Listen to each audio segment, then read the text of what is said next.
სოფლის მეურნეობის ანტიკრიზისულ გეგმაში მთავრობამ ფერმერთა ასოციაციის რეკომენდაციების უმრავლესობა გაითვალისწინა. დარგის სპეციალისტები ამბობენ, რომ სასურსათო პროდუქტებზე მოთხოვნის შემცირებამ, ლარის კურსის გაუფასურებამ და გასაღების ბაზრების პრობლემამ აგროსექტორი არაერთი გამოწვევის წინაშე დააყენა.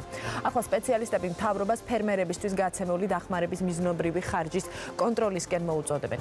ანტიკრიზისული გეგმის ფარგლებში სოფლის მეურნეობის დახმარებისთვის ჯამში 300 მილიონი ლარი გამოიყო მთავრობის გადაწყვეტილებით. სხვადასხვა სახის დახმარებას ჯამში 200.000-მდე ფერმერი მიიღებს. მეოთხედიდან 10 ჰექტარამდე რეგისტრირებული მიწის მესაკუთრეთათვის მთავრობა სასოფლო-სამეურნეო საქონლისა და ღვინის მომსახურებას დაასუბსიდირებს. ჰექტარ მიწაზე დახმარება 200 ლარით განისაზღვრება. გარდა ამისა, ყველა ფერმერი 1 ჰექტარზე 150 ლიტრ დიზელის საწვავს მიიღებს, რომელიც იქნება გარანტირებული საბაზრო ფასზე 1 ლარით იაფი. პროგრამის განხორციელება კი 20 მაისიდან დაიწყება. ნოვა პოლიეთილენის წყლის ავზების წარმოებას ბათუმის შემდეგ თბილისშიც იწყებს და ამ გზით ლოგისტიკური ხარჯების შემცირებას ერის. კომპანია წყლის ავზებს 2014 წლიდან აწარმოებს. გასულ წელს კი ევროპის რეკონსტრუქციისა და განვითარების ბანკის მხარდაჭერით ბათუმის საწარმო გააფართოვა. ნოვა საექსპორტო ბაზრებზეც გეგმავს გააქტიურებას. პროდუქცია ამ ეტაპზე სომხეთში გააქვს და მიუხედავად კორონავირუსის პანდემიისა, ელის რომ რეალიზაციის მაჩვენებელი გასული წლის ნიშნულზე 6 მილიონ ლარზე გავა. წარმოება ავზების ჰქონდა მხოლოდ ბათუმში, წელს გადავწყვიტეთ, რომ წარმოება დაგვემატებინა ასევე თბილისში, რაც დაგვიზოგავს ლოჯისტიკის ხარჯებს და ექსპორტზეც უფრო კონკურენტულარიანები ვიქნებით. სულ რამდენიმე დღეში ველოდებით ამდანად კარის სამუშაოებას. ძირითადი ბაზარი მაინც არის სომხეთი. ექსპორტის მოცულობა წლის განმავლობაში დაახლოებით 6 მილიონ ლარს შეადგენს. იგივე მოლოდინები მაქვს ამ წელშიც, რომ ექსპორტის მოცულობა მიუხედავად ჩავარდნებისა და კრიზისებისა უფრო მეტად გავააქტიურებთ მუშაობას და ფიქრობთ, რომ დაახლოებით იგივე მაჩვენებლებზე უნდა ავიდეთ. Betterfly DDB მცირე და საშუალო ბიზნეს პანდემიის წარმოქმნილი გამოწვევების დაძლევაში დახმარებას თავაზობს. Better Help-ი ახალი პროექტია, რომელიც მეწარმეებს ახალი ტრენდების ათვისებასა და ბაზრის ცვლილებებთან ადაპტაციაში დაეხმარება. მსურველებმა უფასო კონსულტაციაზე მოთხოვნა ონლაინ პლატფორმაზე უნდა დააფიქსირონ, სადაც საკუთარ ბიზნესს დეტალურად აღწერენ. სპეციალისტები კომპანიის მუშაობის სპეციფიკიდან გამომდინარე მათთვის რეკომენდაციების პაკეტს შეიმუშავებენ. გარდა ამისა, ისეთ კომპანიებს, რომლებსაც კორონავირუსის წინააღმდეგ ბრძოლაში წვლილი შეაქვთ, Betterfly სარეკლამო სივრცეებს იჯარის გადასახადის გარეშე დაუთმობს.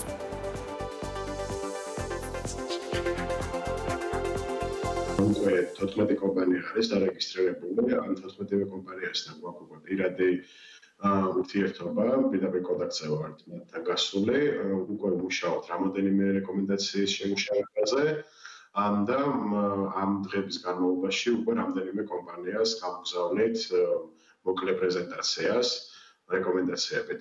უნდა აღინიშნოს ის ფაქტი, რომ ამ რეკომენდაციებზე ასევე მუშაობენ მოწვეული ექსპერტები, ჩვენი მეგობრები, რომლებმაც გამოთქვეს სურვილი და ჩაერთნენ ამ პროექტში.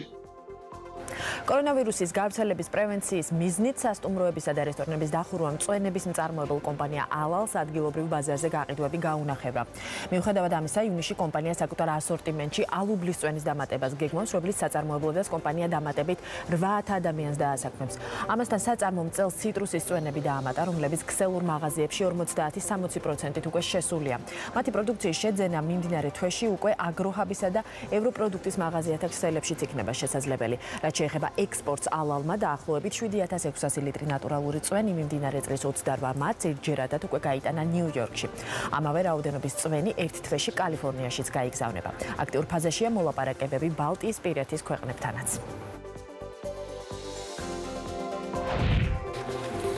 თქვენ უყურებთ ბიზნეს პარტნიორს საქართველოს პირველ არხზე და უსმენთ საქართველოს რადიოს ეთერში. COVID-19-ით გამოწვეულმა არასტაბილურმა ვითარებამ მნიშვნელოვნად შეაფერხა საცხოვრებელ უძრავი ქონების ბაზრის განვითარება.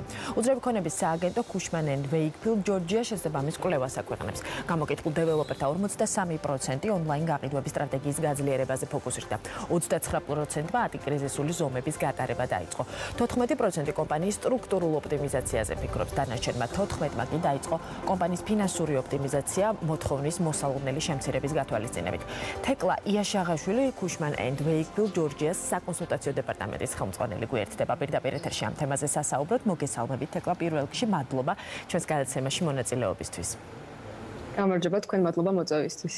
პირველ რიგში რომ გითხრათ იმ პერიოდში, როდესაც მოთხოვნა ბაზარზე არის ნაკლები და ეს რეალურად ასეა, ვინაიდან ეპიდემიის პერიოდში არა მარტო სამშენებლო სექტორს, არამედ ყველა სექტორს შეეხო ეს პრობლემა, რომ მოთხოვნა არის ნაკლები, მომხმარებელს მიაჩნია, რომ ასე დროს ფასები უნდა იწევდეს ქვემოთ. თქვენი კვლევის შესაბამისად არის თუ არა ეს მოსაზრება გამართლდა თუ არა, დაიწია თუ არა ფასებმა და თუ არა, მაშინ რა იყო ამისი მიზეზი? კი ბატონო, პირველ რიგში მინდა აღვნიშნო, რომ ჩვენ Cushman & Wakefield Georgia რეგულარულად ვატარებთ საქართველოში უძრავი ქონების ბაზრის კვლევებს. მიჭირავს ამ ბაზრის მაჯისცემაზე ხელი. ბოლო კვლევა, რომელიც ჩვენ ჩავატარეთ, ეს იყო რეზიდენტული უძრავი ქონების ბაზრის კვლევა თბილისში. და დიახ, მართალი ხართ, ერთ-ერთი ასე ვთქვათ, შედეგი, რაც მივიღეთ, ეს იყო ის, რომ მიუხედავად იმისა, რომ ტრანზაქციები მცირდება, ანუ გაყიდული ბინების რაოდენობა მცირდება, ბაზარზე ფასი იზრდება. მარტის მონაცემებით $708 იყო საშუალო ფასი გაყიდული ბინის 1 კვადრატული მეტრის, რაც იყო 3.5%-ით მეტი ვიდრე თებერვლის მონაცემი. დღეს ასევე შემიძლია გაგიმხილოთ აპრილის მონაცემები მივიღეთ უკვე ტრანზაქციების და როგორი არა ინტუიტიური როგორც არ უნდა იყოს ეს ბაზარზე ფასი კიდევ უფრო გაზრდილი არის $850-მდე. თუმცა ამასთან იყოს ზრდის მიზეზი. შეიძლება ფასი შენარჩუნდეს, თუმცა ზრდის მიზეზი რა შეიძლება იყოს? ეს არალოგიკური რეაქცია ბიზნეს სექტორის მხრიდან. ძალიან არალოგიკურია.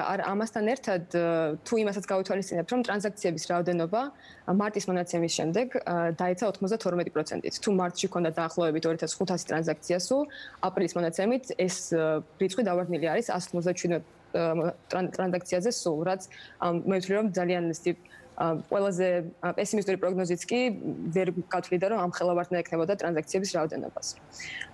საიდან არის განპირობებული ამ ფასის ზრდა? პირველ რიგში ჩვენ ვფიქრობთ, რომ იქიდან გამომდინარე ტრანზაქციების ანალიზი ეს ნიშნავს, რომ ჩვენ ვაანალიზებთ გაყიდული ქონების ფასებს, ანუ ჩვენ არ ვუყურებთ დაანონსებულ ფასებს.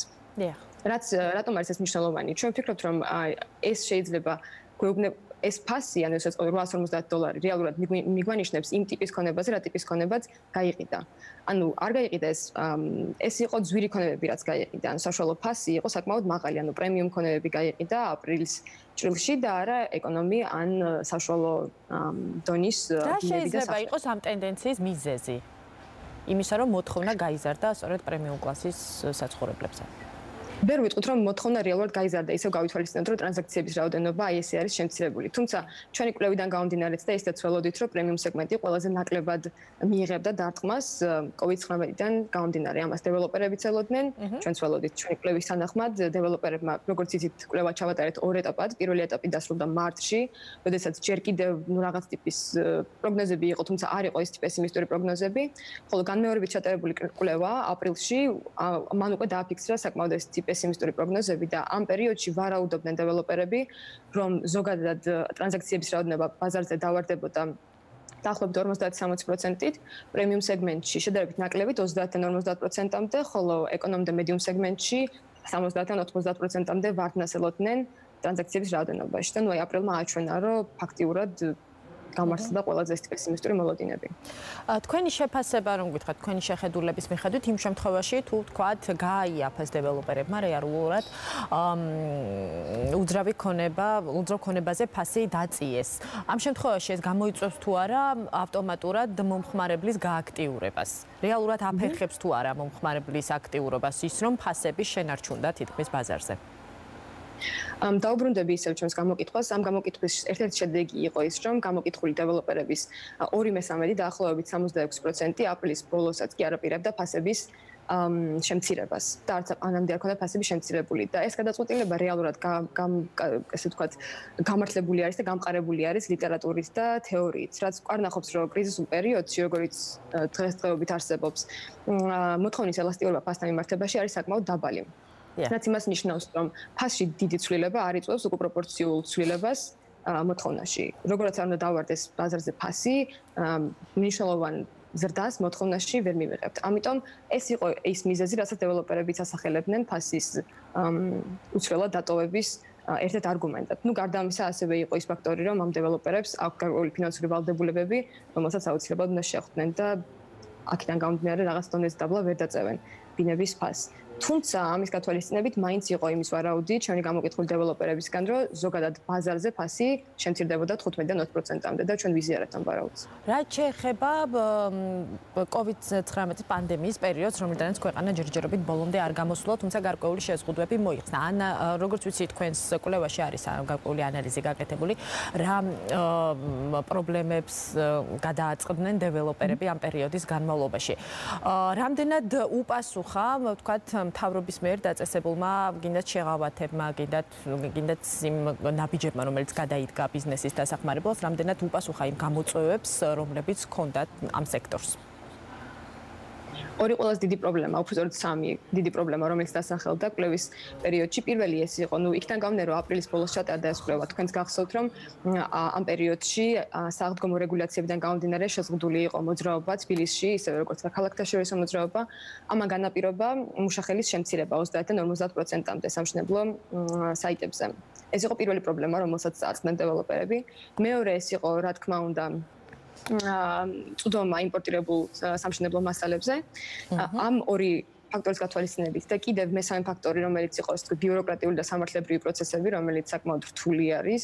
ამ სამი ფაქტორის გათვალისწინებით დეველოპერები ვარაუდობდნენ, რომ ვერ ჩაეტეოდნენ იმ ვადებში, რა ვადებიც დაანონსებული ჰქონდათ თავიანთი პროექტებისთვის. რა თქმა უნდა, დღევანდელი მონაცემით უკვე სამშენებლო მასალებზე წვდომის პრობლემა აღარ არის, ქალაქიც გახსნილია და დაუბრუნდნენ დეველოპერები, ასე ვთქვათ, ჩვეული მუშაობის რეჟიმს იმ მიმდინარე პროექტებზე, რომელიც მათ აქვთ დღესდღეობით, თუმცა კვლევის განმავლობაშიც მათ დაასახელეს რამდენიმე ასე ვთქვათ არეალი, რაშიც მათ ჭირდებათ სახელმწიფოს დახმარება. ორ კატეგორიად შეგვიძლია გავყოთ დახმარების ეს ვთქვათ სურვილები. პირველი არის ისეთი ფაქტორები, როგორიც არის სესხების სუბსიდირება, იქნება ეს თუ გადასახადების შემცირება, ბიუროკრატიული პროცესების ცოტა უფრო გამარტივება, რაც დაეხმარებათ რეალურად დეველოპერებს. თუმცა ისინი ასევე ხაზს უსვამენ ისეთ ფაქტორებს, როგორიც არის ეკონომიკური სტიმული, ამ კრიზისის ეფექტური კონტროლირება და გამარტივება იპოთეკური სესხების აღების, რაც ხელს შეუწყობს და ინცენტივს მისცემს, წაახალისებს ბაზარს, რომ გაიზარდოს მოთხოვნა ბაზარზე. რა თქმა უნდა, ყველაფერი მაინც საბოლოოდ მიდის იქამდე, რომ თუ მყიდველი არ ექნათ დეველოპერებს და ბოლოს ძალიან მინდა გთხოვოთ სამომავლო პერსპექტივებზეც რომ ვისაუბროთ. როგორია სამომავლო პერსპექტივები თქვენი კვლევის შედეგად, როგორ გამოვლინდა, როგორია სამომავლო პერსპექტივები ამ სექტორის და გარდა ამისა, როგორი იქნება გრძელვადიან პერსპექტივაში COVID-19-ის ეფექტი სამშენებლო სექტორზე. აპრილისთვის მონაცემის გათვალისწინებით კიდევ ერთხელ დავამატებ, ძალიან საკმაოდ ასე ვთქვათ, ხილვადია თუ რამდენად დიდი დარტყმა მიაყენა COVID-19-მა ამ სექტორს. უნდა გავითვალისწინოთ ის, რომ ამ ბაზარზე, რა თქმა უნდა, შემცირდა ფულადი სახსრები, იმიტომ რომ შემცირდა ფულადი გზავნილები. ყველა ის ქვეყანა, სადაც ყველაზე დიდი მოცულობის ფულადი გზავნილი მოდის საქართველოში, იგივე კრიზისს უმკლავდება დღეს, რასაც ჩვენ უმკლავდებით. გარდა ამისა, უნდა გავითვალისწინოთ, რომ ყველა სექტორს შეეხო საქართველოში COVID-19, რაც მიგუნიშნებს იმას და ბოლო რამდენიმე კვლევამაც დაფიქსირა ის, რომ უმუშევრობის დონის მკვეთრი ზრდა არის მოსალოდნელი. აქედან გამომდინარე, მოკლე პერიოდში, ანუ ერთი წლის ვადაში შეიძლება საკმაოდ შემცირდეს მწყემსმარიანობა ბაზარზე. თუმცა მას შემდეგაც დაიწყება გარკვეული ეკონომიკური აღმავლობა, ვარაუდობთ, რომ 6 თვიდან 1 წლამდე ბაზარი უნდა აღდგეს და ეს იქნება საკმაოდ დიდი და მკვეთრი ვარდნა ქონდა ამ ბაზარს. თუმცა არ ვთვლით, რომ ეს იქნება გრძელვადიანი ვარდნა. გრძელვადიანი ასე ვთქვათ, ანუ ცოტა მე შევადარებდი გალთენ თაგარდის კვლევას, რომელიც ცოტა ხნის წინ გამოქვეყნდა, მათ შემთხვევაში მათ შედარებული ჰქონდათ ეს 2007-2008 წლების კრიზისთან, საიდანაც გამოსასვლელად სამშენებლო სექტორს დაჭირდა დაახლოებით 3 წელი, თუმცა ისინი ძიმედოვნებენ, რომ სწორედ ნახევარწლიან პერსპექტივაში შეიძლება მოგვერდეს ის პრობლემები, რომელიც გააჩნია სამშენებლო სექტორს დღეს. ამ შემთხვევაში თქვენი მოსაზრებები ნამდვილად ემთხვევა. ძალიან დიდი მადლობა სამწუხაროდ ჩემ დრო ამოიწურა, დიდი მადლობა ესეთ საინტერესო საუბრისთვის. თეკლა იაშაგვაშვილი, Cushman & Wakefield, Georgia-ს საკონსულტაციო დეპარტამენტის ხელმძღვანელი იყო ჩემი სტუმარი. საღამოს 7-ის ნახევარზე ჩემი კოლეგა ნიკა მუკუბანიანი წარმოგიდგენ ბიზნეს პარტნიორის ვრცელ გამოშვებას. მე კი ხვალამდე გემშვიდობებით ნახვამდის.